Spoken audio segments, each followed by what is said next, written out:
लगेगा कैसे? फिर वो ये बात आती है भगवान के नाम की। बिना भगवान के नाम के सब व्यर्थ। और शास्त्र तो भैया इतने तक कहते। अच्छा एक बात देखो, आज बाप को छोड़े में पाप लगत है, मताई को छोड़े में पाप लगत है, भज्जा को छोड़े में पाप, गुरु को छोड़े में पाप, पति को छोड़े में पाप, लड़का को छोड़े में पाप।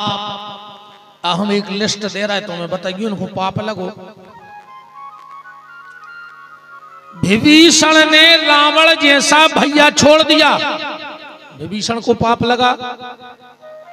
भरत ने कैकई जैसी मताई छोड़ दी, भरत को पाप लगो। मीरा ने राणा जैसो पति छोड़ दो, पाप लगो। राजा बलि ने शुक्राचार्य जैसो गुरु छोड़ दो, पाप लगो। बताओ। आत्मदेव नाम के ब्राह्मण ने धुंधकारी जैसो बेटा छोड़ दो, पाप लगो। प्रहलाद ने हिरण्याकश्यपु जैसो बाप छोड़ दो, पाप लगो। क्यों? तुलसी बाबा कह रहे हैं कि तजहु ताह कोट बैरी सम यद्यपि परम स्नेही और जनहि न प्रिय राम वैदेही। जो श्री सीताराम जी का ना हो उसे छोड़ दो, उसे छोड़ने में पाप नहीं लगेगा। और शास्त्र तो भैया इतने तक कहते रे कि 3 आदमों को वो गांव छोड़ दो चज्जे। कौन गांव? जहां भगवान को भजन ने हो तो 3 जने ने रहे को के मलूक तहां मत जाइयो जहां न हरि को नाम। और दिगंबर के गांव में धोबी को का काम। जहां बिना कपड़ा के आदमी रहत हुए उते कोनो कपड़ा धोबे बारो रेन लगे तो भूखों ने मार जे यार। बताओ। तो जहां भगवान का भजन ना होता उस जगह को छोड़ो। और नग्न कौन है? कपड़ों वालों नग्न नैया। शास्त्र कह रहा है नग्नो वेश बहिष्कृता। जो भगवान के नाम से हीन है वो नग्न है।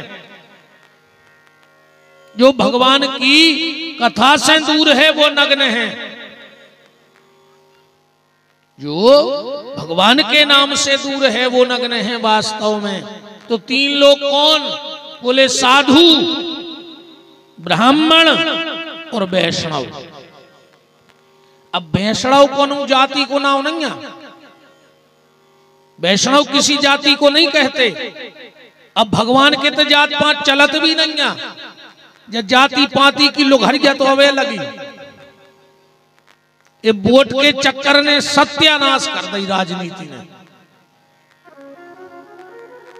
ये वोट के चक्कर ने ऐसी हालत करी है, ऐसी हालत करी है, ऐसो जहर घोर दाव है समाजों में कि एक दूसरे को खावे फिर रहे।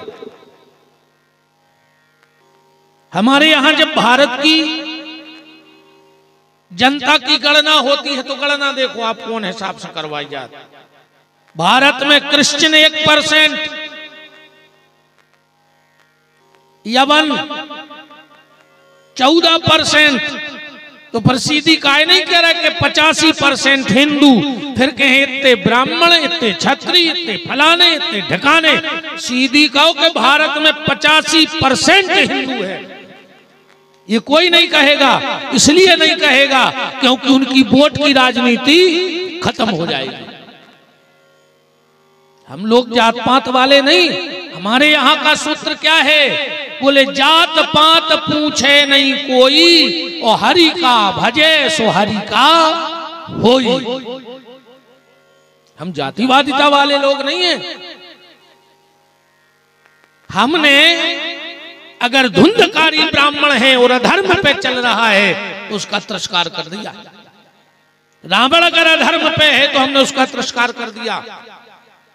और कोई संत रैदास जैसा परम वैष्णव भक्त अगर भगवान से जुड़ जाता है तो हम उसे स्वीकार कर लेते हैं। हमारे राम सबरी के यहाँ जाके बेर खाते हैं, कोल भीलों को गले लगाते हैं, और भगवान स्वयं कह रहे हैं ये बात कि जात पात कुल धर्म बड़ाई, मानहु एक भगत कर नाता। सिर्फ एक संबंध है भगवान के यहाँ और वो है भक्ति का। वहां कोई जात पात नहीं चलती, भगवान को यह सब स्वीकार नहीं है। बनारस में राजा को शिकायत कर दी लोगों ने, कुछ ब्राह्मणों ने इकट्ठा होकर बनारस के राजा को शिकायत कर दी कि महाराज वो रैदास अपने आप को बहुत बड़ा ज्ञानी समझ रहा है। राजा ने आदेश दिया कि रैदास को सभा में बुलाया जाए। रैदास आकर बैठ गए सभा में, एक तरफ पूरे विद्वान ब्राह्मण और एक तरफ रैदास। राजा ने कहा रैदास तुम्हारे खिलाफ बात आई है कि तुम आजकल बहुत बड़े भक्त बन गए। रैदास जी बोले हाँ भजन तो हम करत हैं, पर इन्होंने से जा पूछो हम को कथा वाँच में जा रहे का, को ब्याह पढ़ में जा रहे का, को मुहूर्त देख रहे का, को की कथा बाँच रहे का। सबने कहा नहीं नहीं, जो अपने आप को बहुत बड़ो ज्ञानी समझने लगो। राजा ने कहा रैदास पूजा किसकी करते हो? रैदास जी बोले कि हमारे लगा सालक राम जी हैं, उनकी पूजा करते हैं। बोले कहाँ हैं? बोले जी इधर। राजा ने हाथ में सालक राम लिए और बीच में रख दिए और कहा कि अभी दूध का दूध और पानी का पानी होगा। पंडित जी हर्ष कही के बोलो मंत्र और बुलाओ रे सालक राम को अपने लगा। ब्राह्मणों ने स्वस्ति वाचन चालू कर दिया, पर भगवान काय को टसके मस भाई बीचाई में धरे रहे। अब राजा ने कही रैदास अगर तुम्हारे सालक राम हैं जी तो बुलाओ। नहीं अंतर में नहीं बाहर में, नहीं आस में है नहीं खास में है, न विरक्ति में है न विलास में है, यदि प्रेम है तो प्रभु पास में है।